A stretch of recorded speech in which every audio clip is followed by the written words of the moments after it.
There's a little-known part of Hollywood that most people are not aware of, known as the audience test preview. The recently released book, Audienceology, reveals this for the first time. Our podcast series, Don't Kill the Messenger, brings this book to life, taking a peek behind the curtain. And now, join author and entertainment research expert, Kevin Goetz. I'd like you to close your eyes and imagine this.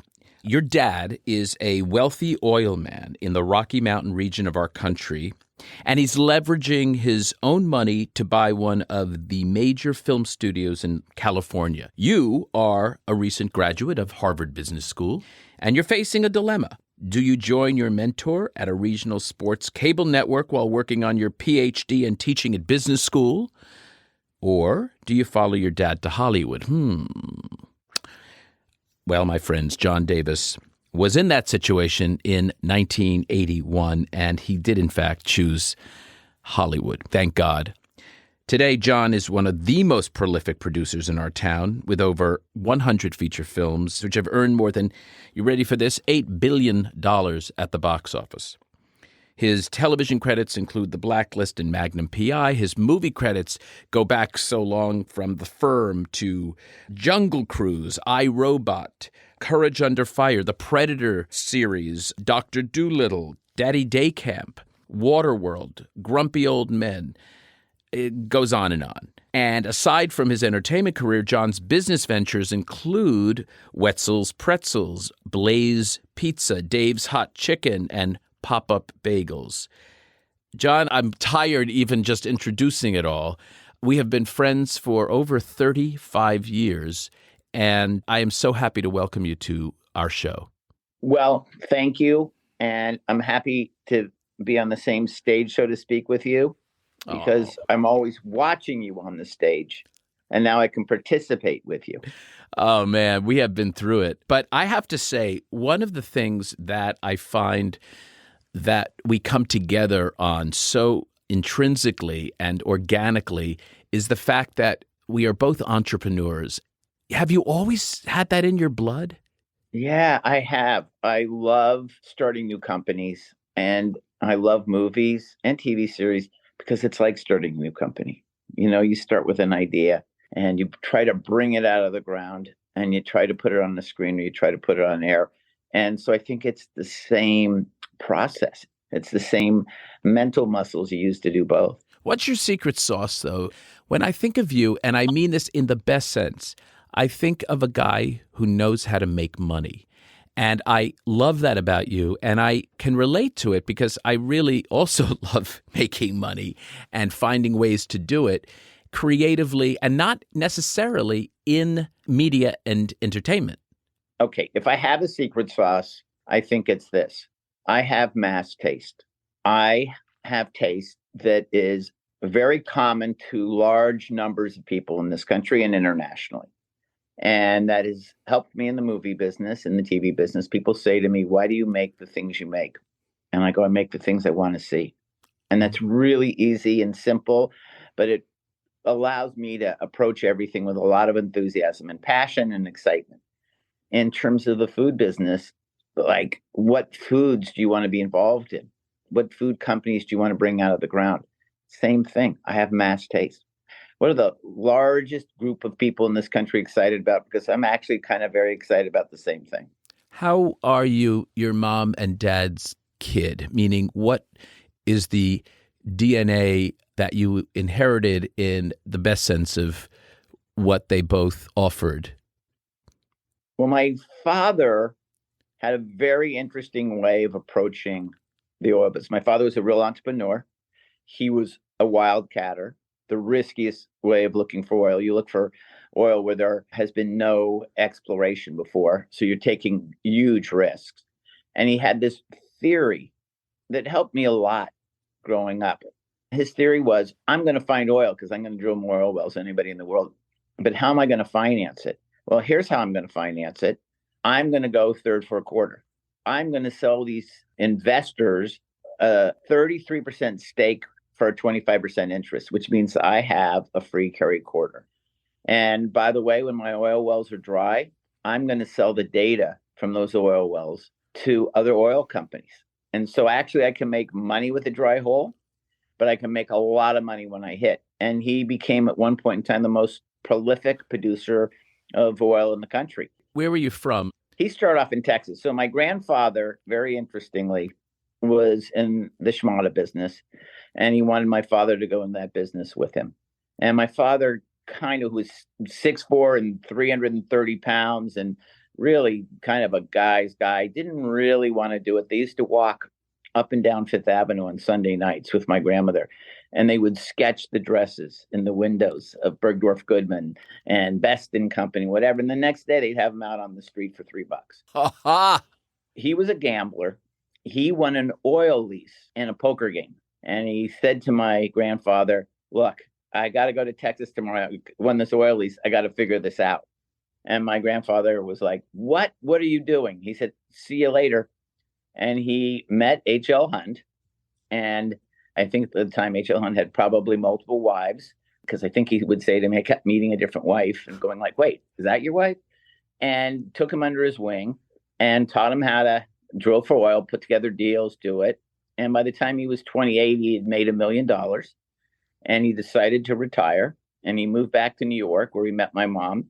He got a white Cadillac convertible, camel hair coat, hit the clubs for a year, and then decided after a year, I really want to go back to work. And he married my mom. They moved to Denver, and he drilled in Colorado and Wyoming and Louisiana and Oklahoma. And there's oil, obviously, in Colorado? I didn't know that. There's a lot more in Wyoming, but there is oil in Colorado. But he got prolific in understanding the geology of the Rocky Mountains, did great there. And then, he made a lot of money at the time oil zoomed. It was during the oil crisis. And he basically got bored and said, I want to do something different. So he bought a movie studio. Leverage buyout was the time with a little bit of money. You could borrow a lot of money and buy something. There was a lot of mishigas going on around Fox. They're all fighting with each other. The stock was down. He somehow got control of the company. And he was just going to divide up all the assets because they had Coke of the Midwest. Why a movie studio, though? What did he know about a movie studio? He said to me, I want to do stuff that's fun. And so it was interesting. And that permeated my thought process. I was at Harvard Business School, and I had all these offers from these investment banks, from these consulting firms, going to work for these conglomerates. And all my friends were sitting there going like, where are we going to go? What do we want to do? And I took a weekend, and it dawned on me, his philosophy, what's fun? I decided over the weekend the two things I love are sports and movies. We owned a movie theater, a twin in the neighborhood that I grew up in. And I would see 200 or 300 movies a year. It was a blind bidding stage. So I got to see all the movies early. Always watched 200 or 300 movies a year, but love sports also. And I was going to go into sports. Bill Daniels offered me an opportunity. I was doing my senior marketing thesis on the viability of regional cable sports networks. And that was the guy that we were talking about in my intro, correct? Yeah. And so he helped me do my thesis. And then he said to me, we should do this, John. Why don't you run this? And I was going to do it. He did it without me. He did great. He created what became the Fox Sports Network, was Prime Sports at the time, but he went and did it. He was brilliant. And he was brilliant at cable and understanding the markets. And there were two streams of incomes for the first time.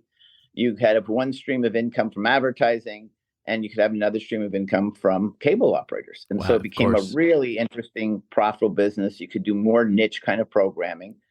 And so my dad said to me, I'm going to buy Fox. I'm only going to own it for a short period of time. And why don't you come with me? And I said, I'll come on one condition. What was that? There's this company called ESPN. It's losing a lot of money, but I think it has tremendous potential. They're covering volleyball right now and high school softball, but it's kind of a really cool company. And my dad said, okay, why don't you go see if you can get a deal done, and we can buy it through Fox, and maybe it's a good compliment. And I almost got the deal done. I came really close, and we were going to buy it for $100 million, which was a lot of money at the time. How old were you at that time? I was 27. Hold on. I just want to say, look at your father making his first million at 28, and you're 27 and in the same sort of position. Kind of interesting. Yeah. So we got really, really, really close.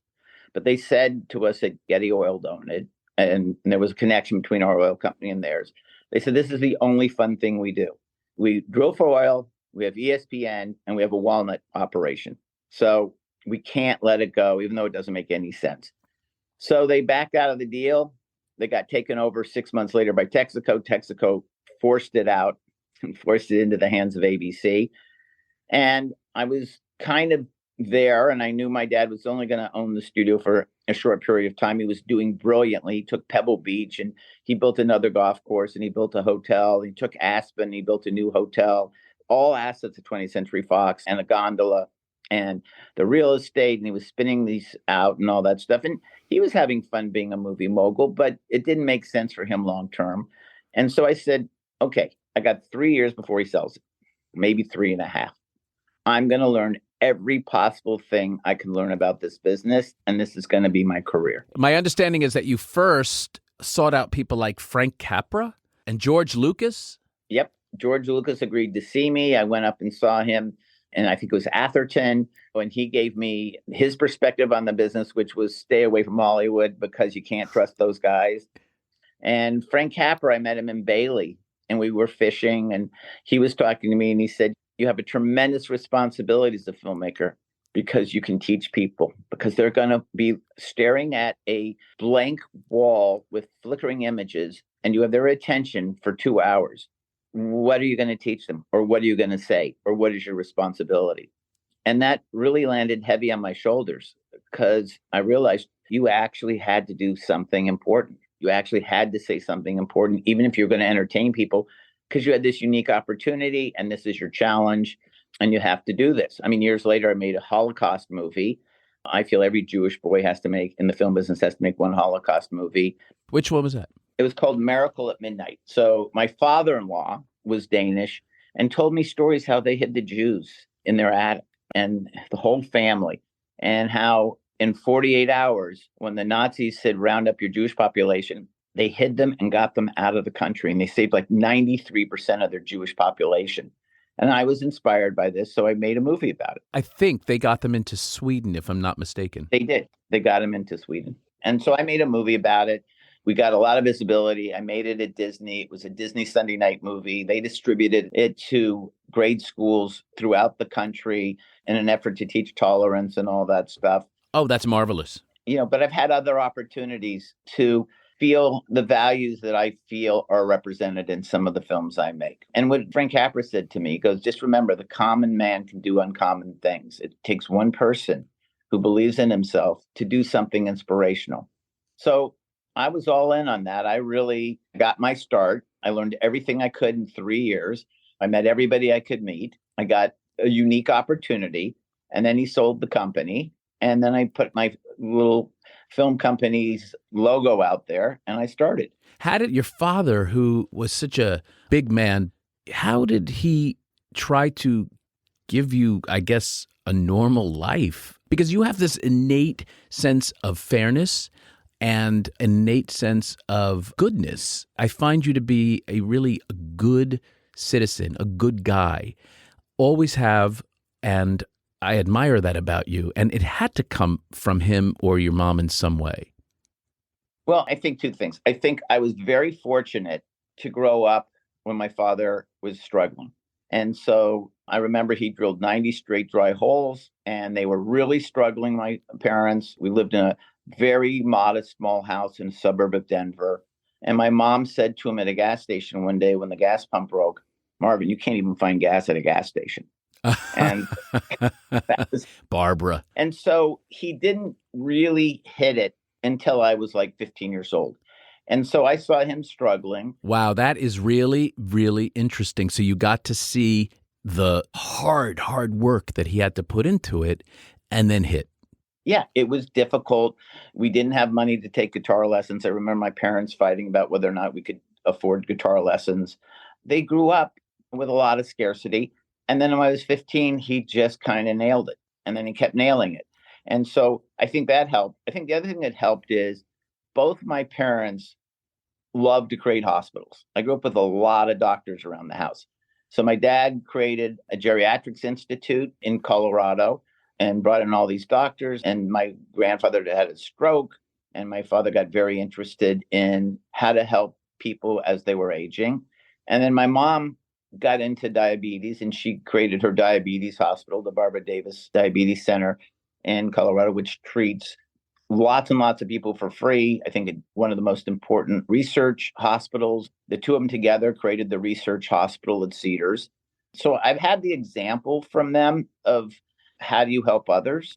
I had a fortunate upbringing. How's that? Well, it speaks to something very important and very near and dear to my heart, which is the idea of underrepresented groups. And when you look at a raw talent of an entrepreneur who doesn't have that break, who doesn't have a father who has a studio, it just makes me think we have to give people the opportunity, the chance to shine, the opportunity to show your stuff.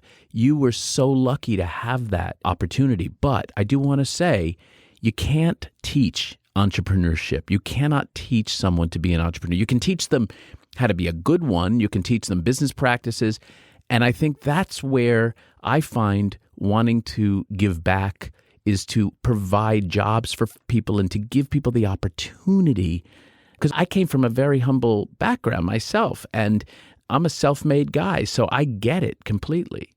Well, one of the things my wife and I have been doing, and we've done for years, is we believe in the power of education. And so what we've done is given away scholarships to a lot of different institutions. Wonderful. Whether it's the Harvard Graduate School of Education, where Jordan and I serve on a board, if it's the Harvard Business School, to Duke, to UCLA, to Wellesley College, where my wife went, to Bowdoin, where I went undergraduate, but also other colleges that people wanted to go. We always believed that the most important thing we could do is send people to college who couldn't go otherwise. Beautiful. A lot of those people came back to me years later, and I have a relationship with them, and a lot of them are doing really, really well. And some of them even went into the entertainment business. But we felt education was really the best way to access the system, and we wanted to make that available. So we've kind of been passionate about that and doing that. And I think, where does that entrepreneurial zeal come from? I think it comes from the excitement of really taking that risk to do something different. That's incredible, and I couldn't agree with you more. Do you also agree that entrepreneurship is something that's sort of inside of you, that you can't necessarily teach it? It's so interesting. I think it's maybe genetic, because my father really was an entrepreneur and loved doing various companies. Are your siblings? No, but my son has already created 6 or 7 companies. A lot of them are really around media and entertainment, some of them around food, but he's already a serial entrepreneur. I have a daughter. She's both an actress, wonderful actress, and a producer. And she's got these great projects, and she dreams them up from scratch, and she's been selling them to studios and streamers. And my wife, who was a studio executive when I met her, and we had our first child, and she said, "I'm going to retire for a while and be a mother. Is that okay?" I said, "Absolutely. I would be so excited about that." Kids grew up, left the house. My wife made 3 movies last year and did a talk show. So the whole family loves this process. It's a family business. It's handed down now from generation to generation. That's just fantastic. I'm going to take a break now, and when we come back, I want to talk about you as a filmmaker and how you approach that mass appeal and how you have that nose for it. We'll be back in a moment. Get a glimpse into a secret part of Hollywood that few are aware of and that filmmakers rarely talk about. In the new book, Audience-ology by Kevin Goetz. Each chapter is filled with never-before-revealed inside stories and interviews from famous studio chiefs, directors, producers, and movie stars, bringing the art and science of audience-ology into focus. Audience-ology, how moviegoers shape the films we love. From Tiller Press at Simon & Schuster. Available now. We're back with John Davis. John, how do you choose the movies that you want to make? Is there a formula that you have? I know that you have the nose to sniff out mass appeal properties and other businesses, et cetera. But what's your process when it comes to a specific movie? If I hear an idea, I can tell you whether I'm excited about it or not. And I can tell you instantly. I can tell you 2 lines in if I want to be involved, if I want to do it. I got a really great and easy process for picking things I want to do. Then there's certain books I love, and we bought those books, the firm, and I read a book, and there's an idea behind the book, and it feels to me like that would be entertaining, that would be great. Then I will hear pitches from people, and I'll go like, that is really clever and smart. I really love that. Sometimes we'll sit around a table and we will come up with an idea. What would be a great, fun movie to do? I remember, we did a movie called Heartbreakers, and we were sitting around a table going, let's come up with an idea. But where do we want to shoot the movie? And it's like, let's shoot it in Palm Beach. How fun would it be to go do a movie in Palm Beach? All right, how do we build a story around going to Palm Beach? Hey, how about a mother-daughter con team? It's like, yeah, in Palm Beach, there's a lot of rich people there. That actually could be fun. And it became a movie. What was the movie you were most excited to make? In other words, you either read it or pitched it, came up with it, but you went, this is the one that I know is going to be successful, when others maybe didn't see it. Well, for me, it's sometimes like what was the most interesting process. And so I was at Orion Pictures, and I was making a movie there, Last of the Finest. And I was walking out to the elevator, and the receptionist ran up to me while I was waiting for the elevator and said, would you read my script? And I go like, okay. Hands me the script. He runs back to the reception desk. I'm at home that night. It's sitting on my desk. It's sitting on my desk. It's sitting on my desk. And for some reason I read it because, how do you know, right? Yeah. And I loved it. And it was Grumpy Old Men. I called him the next day, and I said, I think we should do this movie. And I think we should do this with Walter Matthau and Jack Lemmon. Hold on. How did you, that's great casting. How did you think about them? Did they come right to you when you were reading it? We were really friendly with Walter. My dad was good friends with Walter. I would go to Walter's house. I loved Walter and Jack's movies as a kid growing up. So great, right? Yeah. So I knew him.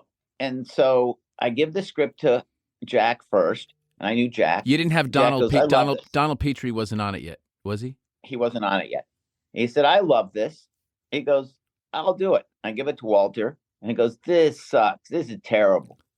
I go, Walter, it's actually good. Jack likes it. He goes, what does Jack know? Right?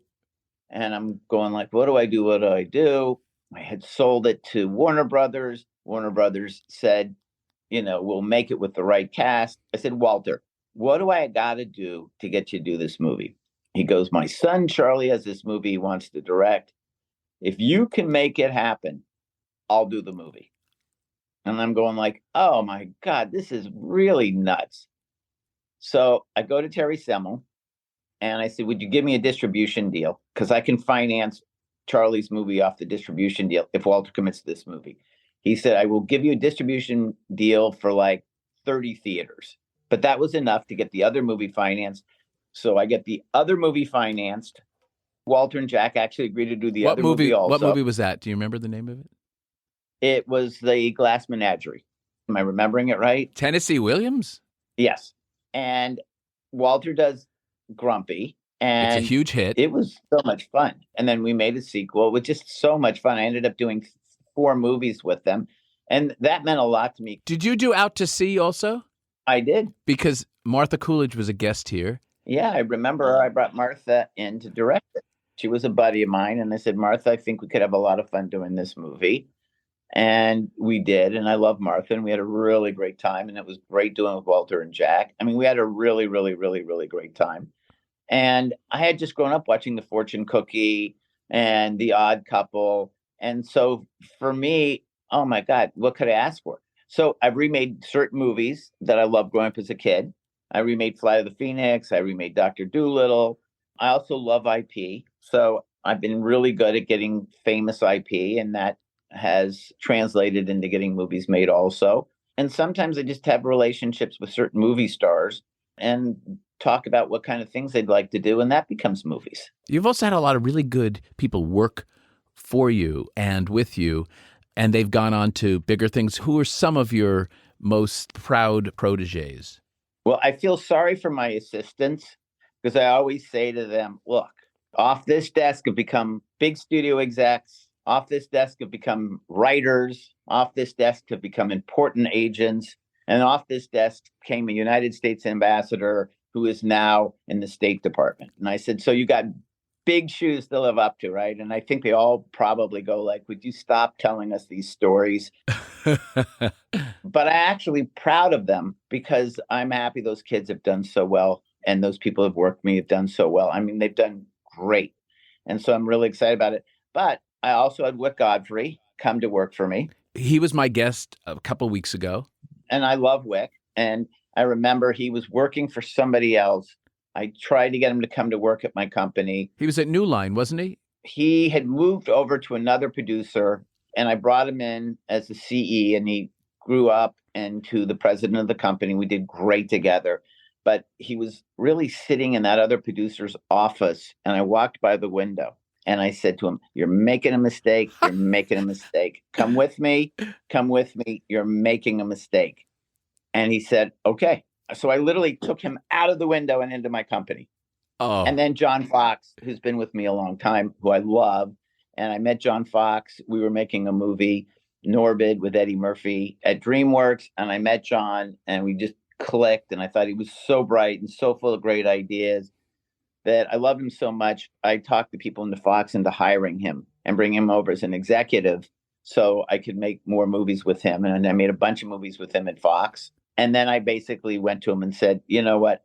Let's just make movies and TV shows together. You make a lot more money not being an executive and being a producer. You're going to have a lot more fun. How would you like not to have to go to meetings all day long, packaging meetings and business affairs meetings? And he said, yeah, that sounds like fun. And so we've been together a long time, and he's just really bright and fun to be with and extremely creative. You know, you and I have been through probably hundreds, maybe, of screenings over the last 35 years, and you really pay attention to the audience. I've always thought that that was another one of your great strengths. What was one of the stories, one of the screening stories that you can remember that sort of made a huge difference on a movie because of the audience's reaction? Well, the first thing I'm going to remind you is in 2004, we made 8 movies. Just everything came together. Everything just happened. Everything just clicked. And the studios wanted to screen those 8 movies at least 5 times with an audience. And for some reason, they wanted to do all of them in Orange County. And so you bought a condo in Orange County? No. No, I spent 40 days driving through all of that 405 traffic to Orange County to get the screening on time. That was a slug. I always learn stuff from the test screenings we do. First of all, you're a genius at leading an audience. Nobody can do what you do. There are other people that try. I don't know why you're the only person that can do it, but nobody else is any good at it. You are instinctual. You know how not to lead an audience. You know how to get a real response. You know what questions to ask. And that's why you are who you are. The only person that can do that.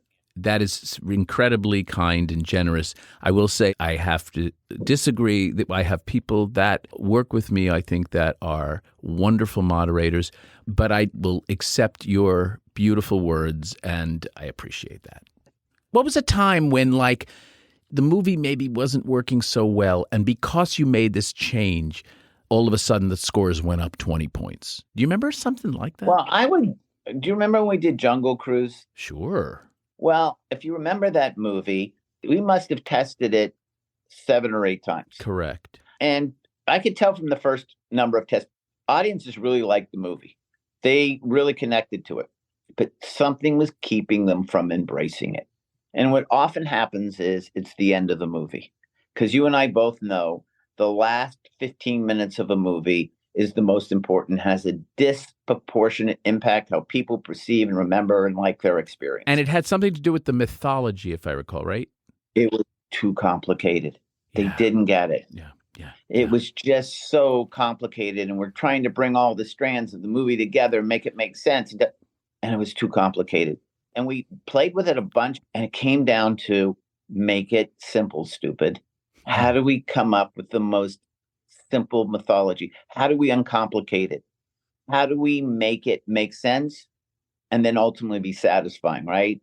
Dwayne died at the end of one of the endings we had. He can't die. They don't want him to die. I remember even that. though he was going off to another world in a better place. I remember that, yeah. And by the way, there goes your friggin' sequel, right? So you don't want to do that. We're making a sequel to the movie now. And we tested a number of times, and we got the mythology right. We got the ending right. And that movie went from a movie that was testing fine to a movie that was testing great. Wow. I remember that, actually. How do you pitch a movie to an executive, to a studio, to get them to say yes? You obviously have done it over 100 times, so there has to be a recipe that listeners will love to hear. I know many of them who are filmmakers. Well, there are certain presidents of studios around town who I love. You can really, in a shorthanded way, pick up a phone and sell it in 2 minutes on a phone. And so one of them is Sanford Panich. He's at Sony. He's the greatest. Has tremendous enthusiasm. And by the way, so friggin' smart. And he's not going to go with the flow. He's going to follow his own stomach brain. I love that man. Yes. Peter Kramer. Terrific. Over at Universal. Terrific executive. He's a tough sell, but if he gets it, he's got it like boom. Mm-hmm. Mm-hmm. You know, there are certain people, you know, there's an executive I work with at Amazon, Amber Raspberry, who's great at it. Ted. I could always pitch a movie to Ted Sarandos, right? So in the early days, he had no executives around him. I remember on Dolomite, Ted kept saying to me, I want an Eddie Murphy movie. Can you find me an Eddie Murphy movie? He was my next door neighbor. Greatest thing that ever happened to me. I could walk into his living room and say, Ted, I'm here. I want to sell you a movie. And most of the time I could sell him a movie. And so I said to him, I want to do this movie called Dolomite with Eddie Murphy. And he goes, okay. I said, can I come to the office with Eddie and pitch it? I go to his office. I bring the writers with me, Kazarinsky and Alexander, great, brilliant writers. They've been working on the pitch for 2 months. They're so nervous. I go with Eddie. I sit down with Ted. At that point in time, it was Ted and a lawyer. That was the film group. And I just said, Eddie, go in character. And Eddie went in as Dolomite, did Dolomite. The writers never got a chance to pitch. Ted was laughing. He said, let's just go make the movie. The writers come to me right in the middle of the meeting and go, we haven't gotten the pitch. I said, don't worry about it. Just write it. And that was just a marvelous experience. And it went from Eddie's performance in Ted's office to a movie so damn quickly. And it's a movie I love. It's a movie that Eddie loves. And I'm so happy we made it. You know, I love that movie you did, Joy, by the way. Oh, my God. Joy was so much fun. It was so interesting. That went through a big process, didn't it, in terms of testing and changing and calibrating is probably a good word for that. Yeah, we tested it a lot. We still made a mistake with all the testing. Because in the end of the day, when you have a director of the stature of David O. Russell, in the end of the day, probably you're going to cede to his instincts. And we should have stopped the movie when she became successful and walked out into the sun with those sunglasses. And we shouldn't have done the postscript because the postscript made her unlikable. The postscript basically made it feel like she got all the success and then she just became grumpy. And that was a mistake. And I kind of felt it through the screening process. And I felt that movie would have been better if we stopped earlier. But look, it helped us cut the movie a lot because there were a lot of ways we could go with the movie. There were a lot of different ways we could tell the story. And it was an interesting process. Is there a movie that you've walked away from or went on set and said, why am I doing this? One of my favorite stories is I'm sitting with Sidney Pollack, who I so loved and admired. And we're at the premiere of The Firm in New York. And the movie's over. And he turns to me and says, it's too long. And I said, Sidney, I said, the movie opens in 3 days. I think we're done. I joke all the time and say, the movie opened 6 weeks ago. We're doing a test next week. There's times when literally they cannot let that baby go out into the world or go to college, you know? Right. Oh, my Lord. Yeah, but it's really, really funny. John, are there any projects that you just could not get made over all the years that you have been in this business? There are certain ones that I just hung in there. And even though it took 20 or 25 years, I got them done. Man from U.N.C.L.E. TV series as a kid that I loved. I got the rights. I set it up at TNT or Turner when they were making movies. It then moved to Warner Brothers. I went through multiple directors. I just really wanted to make that movie as part of my childhood. Can you make Girl from U.N.C.L.E? Because Stephanie Powers is one of my best friends. And I know she'd love to do Girl from U.N.C.L.E. I wonder if we could. Yeah, the Girl from U.N.C.L.E. was fun too. The scripts, movies, ideas I've always loved is Tricksters in the Madhouse. It's the Harlem Globetrotters. It's 1947. Greatest upset in the history of sports, maybe. Is it a book? Well, there's books on it, and somebody did a documentary on it, and there's footage. But really what it is, it's about the integration of the NBA, this new forming league in 1947. It's about these 5 guys that were so good that they would blow anybody else off a court, but nobody knew how good they were. And all of the clowning around and all that stuff happened because they had to make the games entertaining because it was boring to watch them just blow everybody else out. How could they not, over these years, not make that movie? I've got a great script. Sometimes you just got to hang in there. And Murray, who is the great sports columnist for the LA Times, said these were the 5 greatest guys ever on a court together. It was a great, great, great team. And they played the Minnesota Lakers at the time, greatest team ever. George Mikan, giant of a guy, giant, so big nobody could really stop him, defend him, do anything. And they were supposed to get blown out of this game. And it was after the NBA season, and they got to play them. And it was one of those games that went back and forth and back and forth and back and forth. Finally, they're behind by like 1 point with 7 seconds left to go. Oh. And this guy, Nate Sweetwater Clifton, the first black player to make it into the NBA, to break that color line, has his half-court shot. He was good with a half-court shot. And he shoots that half-court shot, and boom, they win. And you had this audience. I have goosebumps. They thought there was going to be a riot in the stadium, and it was so tense and whatever. And they all cheered. The crowd came together. This hostile crowd actually came together because they were all celebrating great basketball and a great game. And Mikan, at the end of the game, walked up to Nate Sweetwater Clifton, shook his hand, and said, "You were a great player." And, the rest is history. Oh, you are a great negotiator. That is known throughout the business. And you've worked long and hard to close many deals. How do you stick with it and not give up? I only ask that on the tail of the story you just said. It would seem like, you not only you're a great negotiator, but you're a great pitcher. So you pitch this idea. Tell me about your skills as a negotiator. Is there a secret thing you can share with us about what makes a good negotiation? I think it's simple. There's 2 things I tell my kids all the time, and I really believe it. And the first one is never get frustrated and quit. Get frustrated and upset, and then get up the next morning and hit it hard again, because I think that will distinguish you from a large number of people. That's your leg up in this world, being able to do that. The other thing I teach them is if the front door is locked, figure out how to go in through the side door. There's always a way in. You just can't actually get frustrated. You have to actually figure a new pathway in. I've worked on certain rights streams for 2 years, 2.5 years. Wow. But if you never give up, there's never been a deal I couldn't get done. I'm working on one right now that I've been on for 2 years, 2 years and a quarter. Hopefully I can get it done. I got the rights. I've got it set up. There's another studio that thinks they have a piece of the rights. 2 studios can't seem to agree, but I want to make it, and I'm not going to give up. And I hope eventually I'll get it done. But you just got to hang in there, and you just got to never give up. And when you never give up, people you're working on the other side of somehow come to want you to get it because you haven't given up, because you've tried so long. There's a emotional part of them basically says, this guy never stops, hasn't stopped, really wants this. And you can start to break the ice a little bit. I'm sure your Harvard business education didn't hurt the fact that you got some skills from those years as well.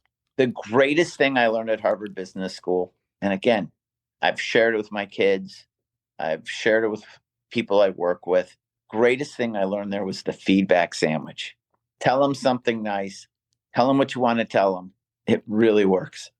Ooh, I like that. Ooh, I like that. You've had some massive hits, John. I mean, but you've also had a few pretty big misses. What have you learned from those? Because I know there's an answer here.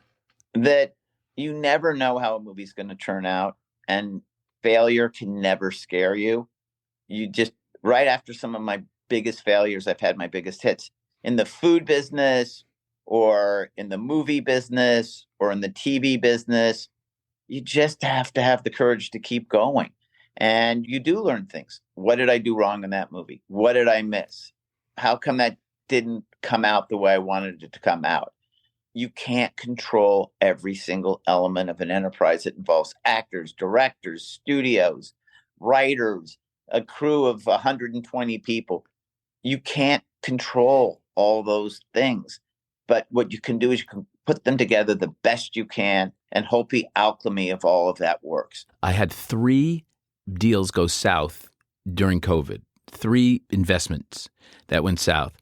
And my philosophy was, when I told a friend about this and they said, well, aren't you devastated? I said, no. And the reason is I say, because I win so many more than I lose. Here's the way I look at it. If you're not failing, you're not taking enough risk. And if you're not taking enough risk, you're not maximizing the potential of what you want to do. I remember with Wetzel's Pretzels, putting that company together, and we had our bumps and bruises, and it was my 2 good friends who continue to work with me in these food companies. It was Bill Phelps and Rick Wetzel. And we had our hard times, and then we pulled it out. You know, you always go bankrupt and then you bring it back together. And they said to me, and it was really, really smart, when we ran out of mistakes to make, we started becoming successful. Oh, my Lord. Great advice. Waterworld was a movie that you were involved with. I remember that, man. The buzz, the haters, the skeptics, the cynics, everyone was coming out crapping on that movie. It was a really challenged picture. I actually thought it was pretty good, to be honest with you. But tell me about, what was that experience like for you? Well, I'm going to tell you 2 things. First is, I liked the movie. The movie ended up making money. Did it end up making money? Because the rumor was it hadn't, but that was hearsay. It did. It ended up making money in the end of the day. It took a few years or a number of years to get there and ended up making money. It is one of the biggest attractions at Universal Studios, and I am making it as a streaming series for Peacock. Oh. And people love that, and I love it. It was a spec script over Christmas that this young writer gave to me, and you can never sell a movie over Christmas because nobody's around to buy it, but I got somebody to buy it. And it ended up moving to Universal, and Kevin Costner got involved, and it became a much, much bigger movie. I had a way of making it for a price. Once Kevin Costner and everybody got involved, you know, it became a whole different kind of thing where they ended up building the set far out in the ocean from Hawaii, and it got knocked out by a storm. It was not, to me, the best way to plan and do the movie, but I was a young producer and I got overruled. I was going to build a rotating set on a peninsula where you could turn the entire set. And so you could drive there. And so it wasn't on water. Clever. It's what I'm going to end up doing with the series. But I got to say, that movie was really ahead of its time, and it was about something. There's a real awareness of the global warming phenomena and the dangers of that. Yeah, it is very, very true. It really holds up. Some movies are better when you see them 20 years later than when you see them at the time. It's a good movie. Is there a business that got away from you that you didn't buy that you wish you did or you wish you had? Oh, my God. There's so many scripts I was about to get my hands on. They got away from me at the last minute. Can you think of one in particular on the movie side and one in particular on the business side? So remember the Bruce Willis movie? And I'm trying to remember the name of it. Disney ended up making the movie. It's the movie where in the end he's really dead. The Sixth Sense. So I was friendly with the writer. M. Night Shyamalan. He said, I'm going to give you the script, but you get it one day ahead of the rest of the town. We got the script. We read the script. It was really brilliant. We called all the people at Fox and you got to read this now. We got to read this now. Tom Sherrick was having his MS night, right? And everybody was going, they said, we can't read it now. We can't read it now. We're going to have to read it in the morning. We got to go to this thing tonight. I had a one-day jump on the town. Finally, Fox calls me the next day. It's about 12 o'clock. Okay, we've read it. Let's go buy it. I said, it's too late. Disney read it this morning and already bought it.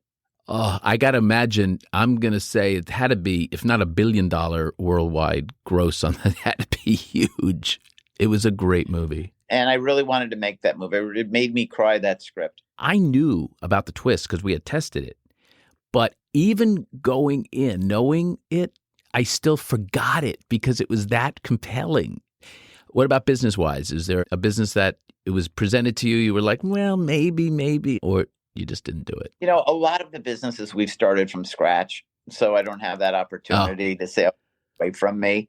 80% of my restaurant companies have worked, but there was one that I really loved, Baco Shop, Jose Centennial, who was a James Beard chef. He's got 4 great restaurants downtown. We were taking one of his products, the Baco, and we were going to, and we did make it a restaurant, Baco Shop, Culver City, and we overshot our audience. It was supposed to be a chef-driven restaurant experience, but in a fast casual pricing.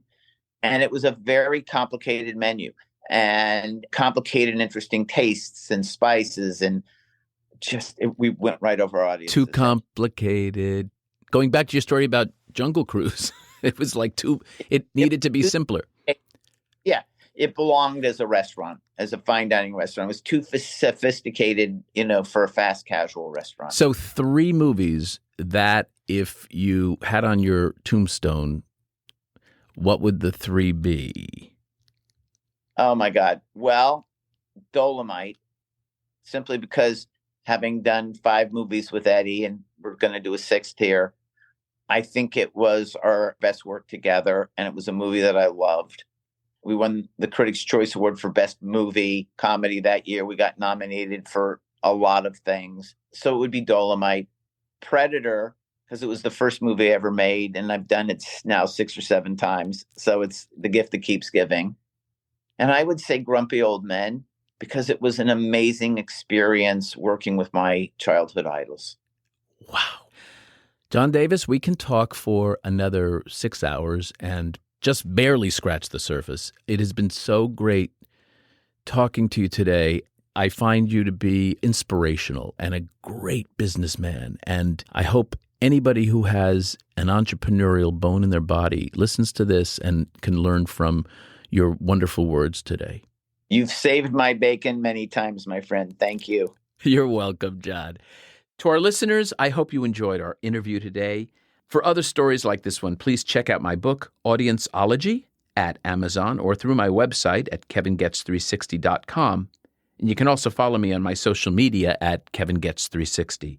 Until next time, I'm Kevin Getz, and to you, our listeners, I appreciate you being part of the movie-making process. Your opinions matter.